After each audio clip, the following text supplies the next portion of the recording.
लाडक्या बोगस बहिणींची मते विकत घेऊनच हे सरकार सत्तेत आलंय असा गंभीर आरोप केलाय राऊतांनी। तर दुसरीकडे ठाकरे सेनेच्या शाखेतच बोगस लाडक्या बहिणींचे फॉर्म भरले गेले असा दावा भाजप प्रवक्ते नवनाथ बन यांनी केला।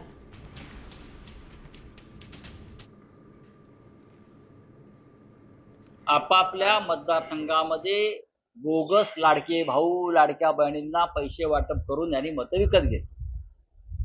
त्याला हा सुद्धा गुन्हा मतचोरीमध्येच जातो। हा जो गुन्हा आहे लाडक्या बहिणींना बोगस लाडक्या भावांना लाडक्या आजोबांना बहिणींचे पैसे देऊन जी मतं विकत घेतली, हा गुन्हा सुद्धा मतचोरीमध्येच मोडला जातो। मिस्टर फडणवीस, मिस्टर मिंदे आणि मिस्टर अजित पवार या लाडक्या बहिणींमध्ये बोगस लोक घालण्याचं काम उभाटा गटाच्या माध्यमातून केलंय। संजय राऊत यांनी बोगस पद्धतीने फॉर्म भरून दिले। राष्ट्रवादी शरद पवार गटानं बोगस पद्धतीने फॉर्म भरून गेले। काँग्रेसने आपापल्या मतदारसंघामध्ये बोगस पद्धतीने फॉर्म भरून दिले आणि त्याचा पर्दाफाश करण्याचं काम, त्याची चाळणी करून त्यांना बाजूला करण्याचं काम सरकार करतंय। तर संजय राऊत यांचं पोट दुखतंय।